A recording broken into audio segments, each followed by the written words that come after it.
à tous, j'espère que vous allez bien. Bienvenue dans cette nouvelle vidéo. Aujourd'hui, on se retrouve pour un tuto couture pour réaliser une trousse matelassée. C'est parti!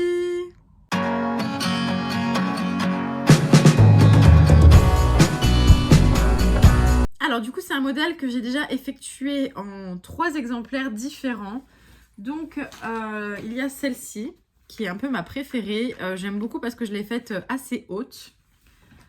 Ensuite, il y avait celle-ci, qui pour le coup, elle est un peu plus longue. Voilà. Et enfin, il y a celle-ci. C'était la première que j'avais fait. Et pour le coup, le matelassage était en horizontal. Là où sur les autres, le matelassage est en vertical. Voilà. Donc du coup, là, j'ai 3 trousses à réaliser pour des cadeaux que je dois effectuer pour la nounou de ma fille et pour les 2 autres nounous qui sont dans la MAM. Donc c'est une maison d'assistante maternelle où se trouve du coup ma fille. Donc j'ai ces 3 trousses à faire. Donc du coup je vais vous montrer les tissus que j'ai choisis pour ces 3 trousses avec intérieur et évidemment le tissu extérieur. Et ensuite, eh ben, je vous embarquerai dans toutes les étapes de réalisation pour ces trousses. C'est parti! Alors, pour la première trousse, je vais utiliser ce tissu. Donc, si vous me suivez, ça doit vous rappeler quelque chose. J'avais fait une combi-pantalon avec ce tissu. Et du coup, je vais mettre une doublure blanche à l'intérieur, toute simple. La seconde trousse, ça va être avec ces 2 tissus. Donc, j'ai pas encore fait mon choix pour qui sera la doublure et qui sera l'extérieur. Mais je pense que le Vichy sera la doublure. Et la troisième trousse, c'est avec ce tissu-là. Et je pense qu'en doublure, je vais utiliser l'envers de ce tissu, qui sera du coup de la même couleur que le tissu initial. Voilà. Donc c'est parti, on va commencer à découper les tissus. Il faut les découper en format A3, donc je vous afficherai les centimètres. Mais sinon, moi je réalise le patron à l'aide de 2 feuilles en fait que je colle entre elles tout simplement. Et du coup ça me fait mon patron pour la découpe du tissu tout simplement. Donc je vais faire ça dans le tissu doublure et dans le tissu principal. Et ensuite je passerai à la découpe du molleton. Et voici du coup les tissus. Donc ce qu'on va faire, c'est que la doublure, on va la couper en 2 d'ores et déjà. Donc du coup ça va faire comme une feuille A4 en fait tout simplement. Et le tissu principal, on va venir du coup l'épingler avec le molleton. Donc voici mon molleton. Le truc, ça va être de venir découper le molleton à environ 2 cm de plus tout autour. Je préfère toujours être plus large, comme ça on est nickel. Quand on aura matelassé, on sera sûr qu'il y en aura assez. Donc je vais découper le molleton, je vais tout repasser pour que ce soit bien nickel. Et ensuite, on pourra venir matelasser dans la longueur du tissu. Alors dans la découpe des tissus, il faut également découper ces petits morceaux qui vont servir en fait à faire les languettes. Et donc c'est 5 cm par 8 et il faut les découper en 2 exemplaires. Vous pouvez aussi les découper dans le tissu doublure, ça peut être sympa. Je voulais faire ça pour le tissu Vichy, mais au final j'avais une chute qui concordait parfaitement, donc j'ai pas voulu découper en plus du Vichy, sachant que là j'avais une chute parfaite en tissu rouge.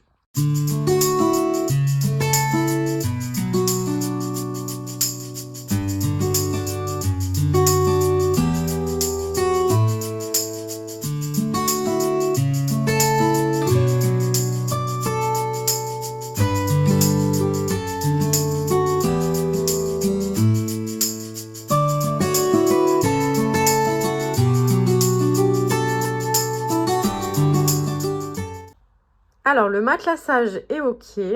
J'ai sorti également une fermeture éclair de 35 cm qui viendra donc par ici.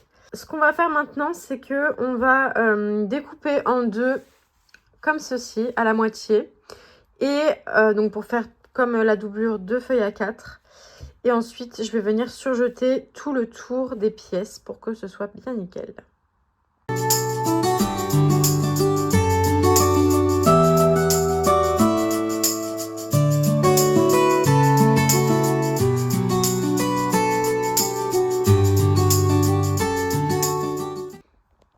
Alors voici du coup mes 4 morceaux, donc mes 2 doublures surjetées et coupées en taille A4 et mes 2 tissus principaux matelassés, surjetés et coupés également en A4.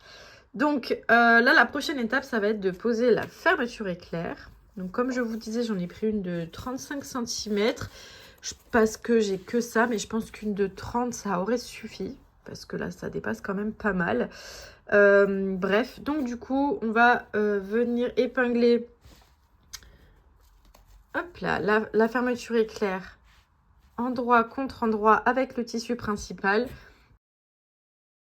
et je rajoute pour prendre en sandwich la doublure et on viendra piquer du coup au bord de la fermeture éclair tout le long.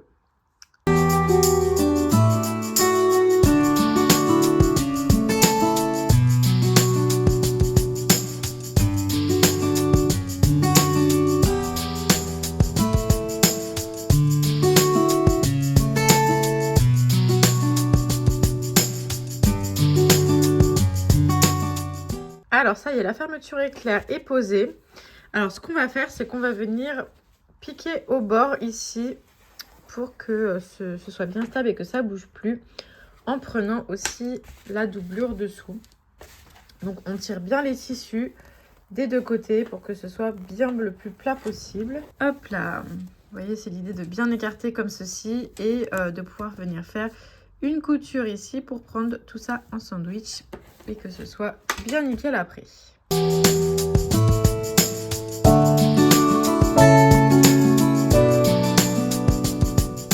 Ok, c'est bon. Alors là, j'ai fait du coup les 2 surpiqûres au bord de la fermeture éclair pour que ça tienne bien correctement les 2 tissus.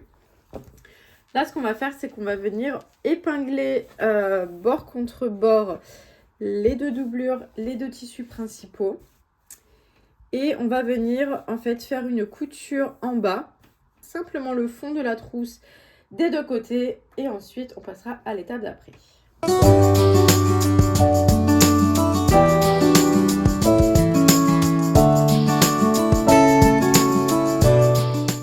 Bon, alors les bords sont cousus, là et là.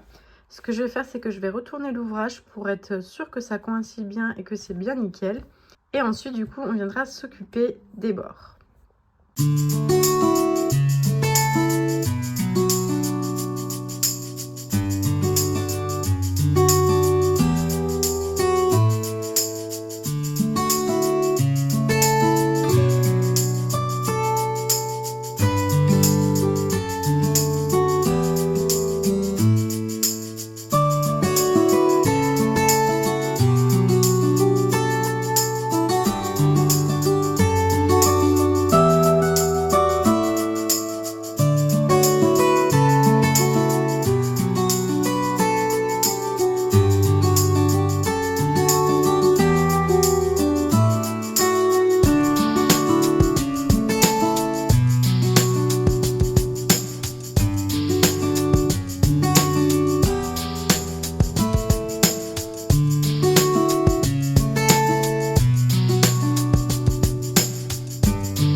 Alors du coup, on a les 2 petites languettes qui sont nickel.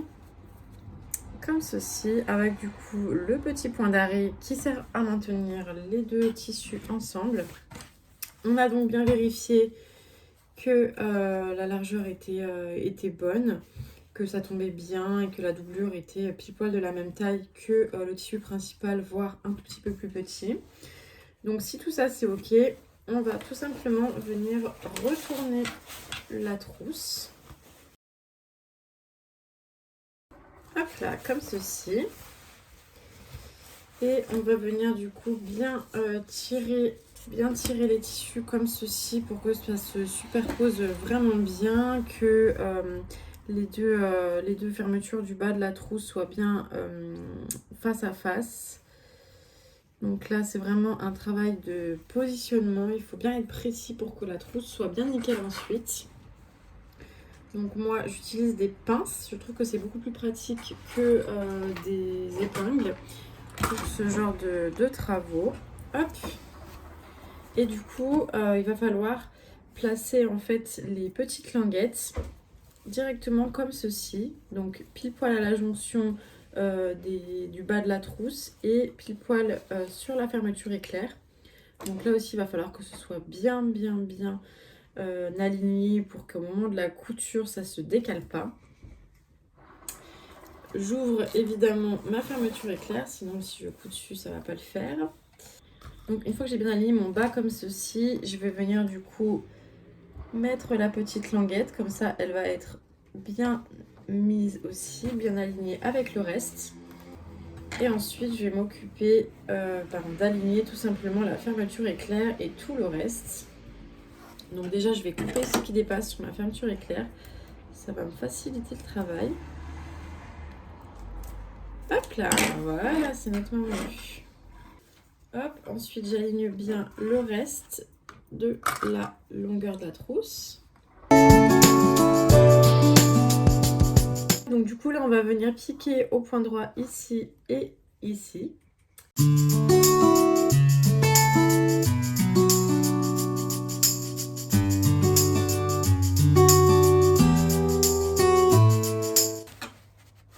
Donc là on va pouvoir retourner la trousse pour voir un petit peu comment ça tombe et voir du coup surtout si les languettes ont été bien placées.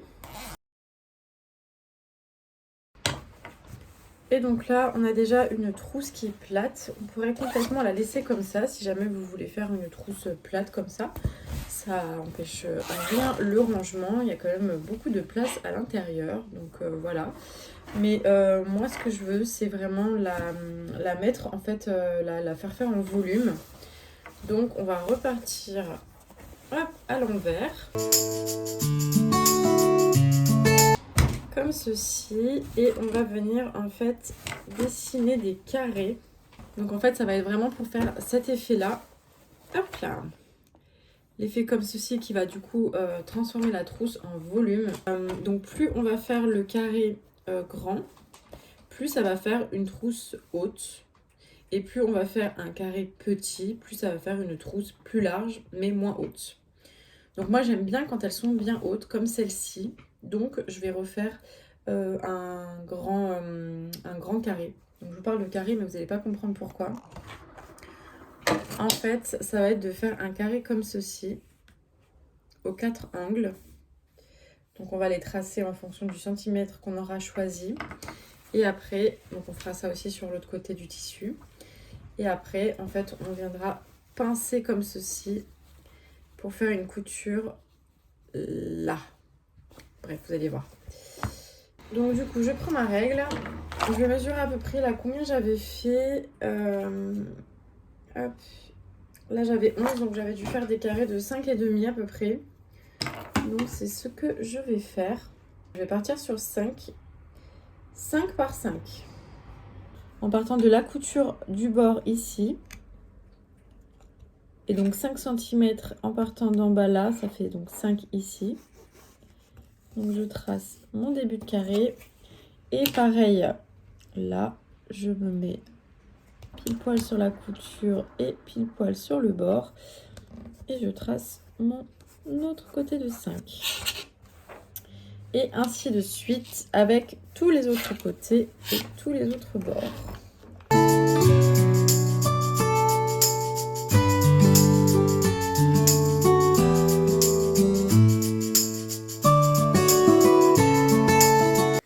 Donc une fois qu'on a les rectangles, l'idée ça va être de venir pincer vraiment comme ceci et de venir récupérer l'angle. Donc là en l'occurrence cet angle là, hop, avec l'angle de celui qui est en face et donc de venir tirer comme ceci, tout bien replacer. Et là en fait ça vous sort une ligne qui va devoir, où vous allez devoir coudre en fait tout simplement pour venir faire le volume de la trousse. Donc du coup ça donnerait ceci. Et donc là vous avez la ligne parfaite pour pouvoir le faire. J'écarte toujours les valeurs de couture là quand je vais passer comme ceci. Au moins ce sera bien propre, bien ouvert, bien nickel. Donc on fait ça sur les 4 coins et ensuite on passe à la couture. Alors du coup, voici à quoi ça ressemble. Donc on a tous les coins comme ceci, ce qui donne du coup le volume à la trousse, comme je vous disais. Donc là, vous avez soit le choix de découper l'excédent et de faire un point zigzag. Mais moi en l'occurrence, je vais utiliser ma surjeteuse, donc ça va automatiquement couper. Donc on va faire ça, surjeter les bords pour que ce soit bien nickel. Et ensuite, eh ben, on aura terminé la trousse.